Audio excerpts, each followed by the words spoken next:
بسم اللہ الرحمن الرحیم. ہاں، نہیں نہیں نہیں، جنت میں بیٹھے.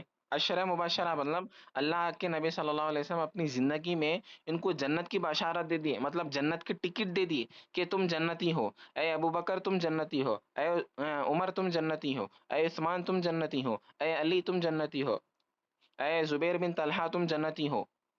اس طرح جنت کی بشارت دے دیے تھے اللہ کے نبی صلی اللہ علیہ وسلم. مگر ایک چیز اور لکھو کہ تمام صحابہ جنتی ہیں. اللہ رضی اللہ عنہ و رضوان، اللہ ان سے راضی ہیں اور وہ اللہ سے راضی ہیں، تمام صحابہ. ہم کسی کو بھی جو ہے، کسی صحابی کو بھی جو ہے ہم برا نہیں بول سکتے، اور تمام صحابی یقیناً جنتی ہیں. سمجھ میں آ رہی بات؟ تو اس میں سے ہم جس کا تذکرہ کر رہے ہیں وہ حیدر کرار، شیر خدا، حضرت علی کرم اللہ وجہ الکریم رضی اللہ تعالیٰ عنہ. تو یہ جو ہے نا عزیز بچوں، ہمارے پیارے نبی صلی اللہ علیہ وسلم اور علی رضی اللہ تعالیٰ عنہ کا کیا رشتہ ہے. حضور صلی اللہ علیہ وسلم اور علی رضی اللہ تعالیٰ عنہ کا جو رشتہ ہے وہ چچیرے بھائی ہے. حضور کے چاچا کے بیٹے، چچا کے بیٹے علی رضی اللہ تعالیٰ عنہ. کون سے چاچا؟ ابو طالب رضی اللہ تعالیٰ عنہ. سمجھ میں آ رہا ہے بات؟ اور ایک چیز آپ کو اور ایک ذہن میں رکھ لو کہ ابو طالب رضی اللہ تعالیٰ کے تعلق سے بعض لوگ کہتے ہیں کہ ابھی ابو طالب رضی اللہ تعالیٰ جو ہے ایمان والے نہیں تھے، آپ کافر تھے. نعوذ باللہ من ذالک، آپ کافر نہیں تھے، آپ ایمان لا چکے تھے. سمجھ میں آ رہی بات؟ کیونکہ آپ علی رضی اللہ تعالیٰ عنہ جس وقت نبی صلی اللہ علیہ وسلم سے فرمائے کہ میں اسلام قبول کرنا چاہ رہا ہوں، اور حضور کے اخلاق اور حضور کا تمام طریقہ دیکھ کے اور نماز پڑھنے کا طریقہ دیکھ کر جس طرح حضور حضرت علی رضی اللہ تعالیٰ عنہ متاثر ہوئے، تو آپ فرمائے کہ میں ایمان لانا چاہ رہا ہوں. تو اس وقت آپ نے فرمایا کہ حضور صلی اللہ علیہ وسلم نے فرمایا کہ جاؤ اپنے والد سے کہو، اگر وہ اجازت دے دی تو اسلام قبول کرو. تو آپ گئے، اجازت لیے، تو آپ فرمائے کہ میرا بھتیجا جو کہہ رہا ہے وہ بالکل حق کہہ رہا ہے. تو آپ اس لیے لوگوں کے سامنے ایمان ظاہر نہیں کریں کہ لوگ حضور کو تکلیف دیں گے، بلکہ آپ یقیناً دیکھیے ایمان جو ہے نا بیٹے، یاد رکھو ایمان کا معنی کیا ہے. ایمان جو ہے، ایمان یہ ہے کہ دل سے تصدیق کرنا، زبان سے اقرار کرنا. ہم دل سے تصدیق کریں نہیں کریں اللہ کو؟ بتائیے آپ. اللہ کو مانتے نہیں مانتے؟ ہم اللہ کو مانتے نا، اللہ کو ایک مانتے، دل سے تصدیق کرے، زبان سے اقرار کرے. ایک یہ قوم یہ ہے کہ جو ہے صرف زبان سے اقرار کرتی اور نہ دل سے نہیں تصدیق کرتی، وہ منافقین ہے. اور ایک قوم ایسی ہے کہ جو نہ دل سے تصدیق کرتی نہ زبان سے اقرار کرتی، وہ کھلم کافر ہے، کھلم کھلا. سمجھ میں آ رہا؟ اسی طرح ایک قوم ایسی ہے جو دل سے بھی تصدیق کرتی ہے اور زبان سے بھی اقرار کرتی ہے، جس کو کہا جاتا ہے وہ مسلمان ہے. آ رہی بات سمجھ میں؟ وہ مسلمان ہے. یہ پوائنٹڈ کر لو بیٹے سفیان، غور سے. ٹھیک ہے نا؟ تو بہرحال بتانے کا میرا مقصد یہ ہے کہ ابو طالب، عقیدہ بتا رہا ہوں میں آپ کو، ابو طالب رضی اللہ تعالیٰ عنہ ایمان والے ہیں. اور ابن عباس رضی اللہ تعالیٰ عنہ فرماتے ہیں کہ میں نے دیکھا کہ جس وقت میرے بھائی کا انتقال ہوا اور ان کا جنازہ پڑھا جا رہا تھا اور تدفین ہو رہی تھی، تو اس وقت میں دیکھا میرے بھائی کو کہ آنکھوں سے میں دیکھا ہوں غور سے، اور کانوں سے سماعت سنا ہوں کہ جب ان کے ہونٹ ہل رہے تھے تو میں غور سے دیکھا کہ انہوں جو ہے کلمہ طیب پڑھ رہی ہیں. ہماری بات سمجھ میں؟ انتقال ہو گیا مگر ہونٹ ہل رہے ہیں، تو جب ہونٹ ہل رہے ہیں تو میں غور سے دیکھا تو کلمہ طیب پڑھ رہے ہیں. کتنی پیاری بات بتائیے آپ. ابن عباس رضی اللہ تعالیٰ بیان کرتے. تو علی رضی اللہ تعالیٰ عنہ کے والد جو ہیں یقیناً مسلمان ہیں اور جنتی ہیں، اور یہ ہمارا ایمان ہے اور یہ عقیدہ ہے، رکھنا ہے بیٹے. بہت سے لوگ جو ہے نہیں مانتے کہ حضور صلی اللہ علیہ وسلم کے چاچا ایمان والے نہیں تھے.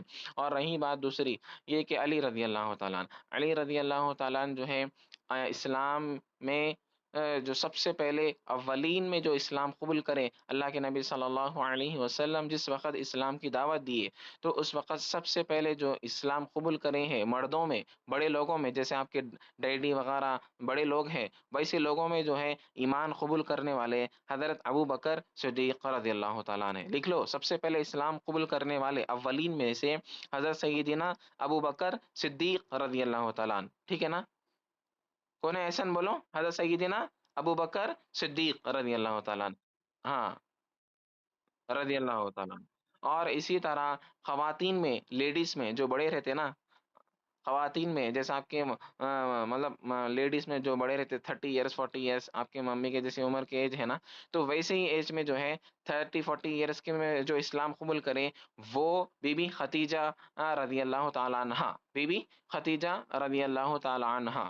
اور روایت میں آتا ہے کہ بچوں میں، جی، بچوں میں سب سے پہلے جو اسلام قبول کرنے والے ہیں وہ علی رضی اللہ تعالیٰ عنہ، علی رضی اللہ تعالیٰ عنہ۔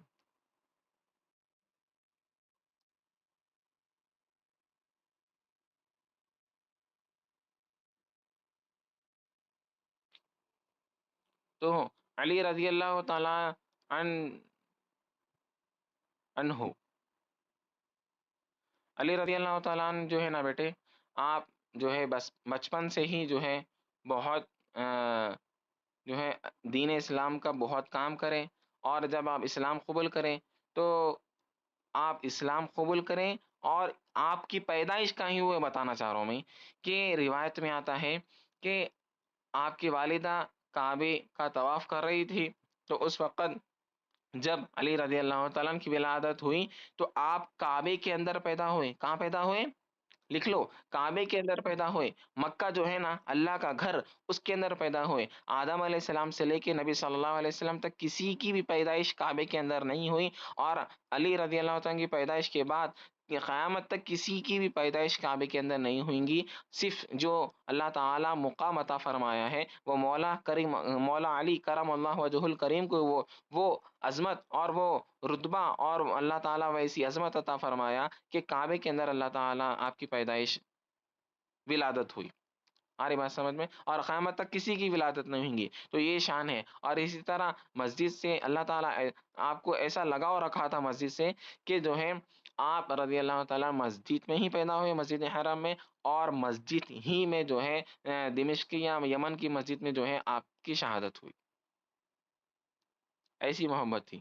اور مولا علی رضی اللہ تعالیٰ عنہ کا قول ہے، سنو غور سے بیٹے، کہ فرماتے ہیں کہ جب میں اللہ سبحانہ و تعالیٰ سے کلام کروں، اللہ سبحانہ و تعالیٰ سے گفتگو کروں، تو آپ فرماتے ہیں میں قرآن شریف پڑھتا ہوں، اور مزید فرماتے ہیں کہ میں جب اللہ سبحانہ و تعالیٰ کا دیدار کروں تو اس وقت جو ہے میں قرآن شریف پڑھتا ہوں، جب میں اللہ سے گفتگو کروں تو قرآن پڑھتا ہوں، اور جب میں اللہ تعالیٰ کا دیدار کروں تو نماز پڑھتا ہوں۔ بتائیے آپ، روایت میں آتا ہے کہ آپ رضی اللہ تعالیٰ عنہ ایک وقت جو ہے آپ کے پاؤں جو رہتے ہیں نا، اس وقت آپ کے پاؤں پہ تیر لگ گئی تھی، تو بتا رہا ہوں میں نماز سے کیسی محبت تھی، نماز میں کیسی خشوع و خضوع سے پڑھتے تھے، اور توجہ اللہ، اللہ کی طرف دیکھ کر پڑھتے تھے۔ روایت میں آتا ہے وہ آپ کو تیر چبھ گئی تو وہ تیر نکال رہے تھے تو بہت دشواری ہو رہی تھی، بہت تکلیف ہو رہی تھی، تو اس وقت جو ہے نماز پڑھے، نماز پڑھنا شروع کرے علی رضی اللہ تعالیٰ عنہ، تو صحابہ فرماتے ہیں کہ ہم علی رضی اللہ تعالیٰ عنہ کے پاس سے نماز ہی کی دوران میں وہ تیر نکال لیے، جب نماز سے علی رضی اللہ تعالیٰ عنہ فارغ ہوئے، نماز پڑھ لیے، تو آپ فرمانے لگے تیر کہاں ہے؟ تو فرمایا ہم تیر نکال لیے، تو مجھے تو پتہ ہی نہیں چلا۔ تو بتائیے آپ ایسی نماز پڑھتے تھے، آج ہمارے نمازوں کا کیا حال ہے؟ آج ہماری نمازوں کی مطلب کیسے ہے؟ سوچو آپ نماز کیسا پڑھنی چاہیے، ہم نماز میں کدھر توجہ ہے؟ کیا اللہ کی طرف توجہ ہے یا دنیا کی طرف توجہ ہے؟ نماز، آ رہی بات سمجھ میں؟ تو یہ چیز ذہن میں رکھو، دنیا اور آخرت میں کامیاب ہوئیں گے بیٹے۔ مولا علی رضی اللہ تعالیٰ رات رات بھر جو ہے قرآن شریف پڑھتے تھے، دن میں ایک قرآن شریف، شام میں ایک قرآن شریف، دوپہر میں ایک قرآن شریف مکمل کرتے تھے، اتنی قرآن سے آپ کو لگاؤ تھا۔ نماز جو ہے ایسی نماز پڑھتے تھے کہ قرب الہی جو ہے آپ کو حاصل ہوتا تھا۔ سمجھ میں آ رہا؟ زندگی میں کبھی مولا علی رضی اللہ تعالیٰ نماز نہیں چھوڑے۔ یہ نماز، مولا علی کا تذکرہ کرنا کمال ہے۔ اللہ کے نبی فرما رہے من کنت مولا فہذا علی کی مولا، میں جس کا مولا ہوں علی اس کا مولا ہے، میں جس کا مولا ہوں علی اس کا مولا ہے۔ تو بتانے کا میرا مقصد یہ ہے کہ کتنی بڑی شان ہے، بتائیے آپ کتنی بڑی شان ہے۔ اور ایک واقعہ ہے کہ روایت میں آتا ہے کہ حضرت ابو بکر صدیق رضی اللہ تعالیٰ عنہ، ابو بکر صدیق رضی اللہ تعالیٰ عنہ روایت کرتے ہیں کہ میری بیٹی عائشہ صدیقہ رضی اللہ تعالیٰ عنہ پوچھتی ہے کہ ابا جان آپ جو ہے ہر وقت جو ہے مجالس میں حضور صلی اللہ علیہ وسلم کی آپ حضور کو دیکھتے ہیں اور علی رضی اللہ تعالیٰ عنہ کو دیکھ کے آپ مسکراتے ہیں، کیا ماجرا ہے بتائیے؟ تو آپ فرماتے ہیں کہ اے بیٹی کچھ بات الگ ہے، خاص بات ہے، تو آپ فرماتے ہیں کہ مجھے بتائیے کیا بات ہے؟ تو اللہ کے حضرت ابو بکر صدیق فرماتے ہیں کہ بیٹی بات یہ ہے کہ اللہ کے نبی صلی اللہ علیہ وسلم فرماتے ہیں کہ النظر وجہ علی کیوں عبادہ، کہ فرمائے کہ علی کے چہرے کو دیکھنا عبادت ہے. کیا فرمائے؟ علی کے چہرے کو دیکھنا عبادت ہے. کتنی بات پیاری بات بولے دیکھیے. اور فرما رہے ہیں کہ علی کا تذکرہ کرنا بھی عبادت ہے. تو آپ بتائیے کہ ایک حدیث آپ کو میں بیان کرتا ہوں کہ اللہ کے نبی فرما رہے ہیں ذکر الانبیاء من العبادہ و ذکر الصالحین کفارۃ الذنوب. علی کا ذکر کرنا عبادت ہے نا، تو یہاں پر دیکھیے آپ انبیاء کا ذکر کرنا عبادت ہے اور اولیاء کا ذکر کرنا گناہوں کا کفارہ ہے. تو صحابہ بھی اولیاء ہی میں آتے ہیں، صحابہ کا تذکرہ بھی کرنا گناہوں کا کفارہ ہے، مگر یہاں علی رضی اللہ تعالیٰ عنہ کا تذکرہ کرنا، علی رضی اللہ تعالیٰ عنہ کے تعلق سے ہم بیان کرنا، ان کے تعلق سے ہم سننا اور سنانا، تمام چیزیں عبادت ہے. کتنی پیاری بات بتائیے آپ. آ رہی بات سمجھ میں؟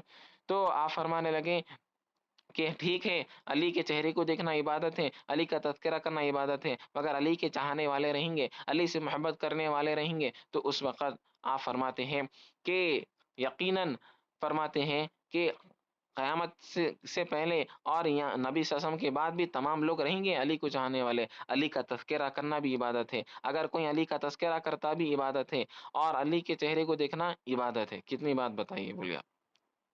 آ رہی بات سمجھ میں؟ تو یہ چیزیں ہیں.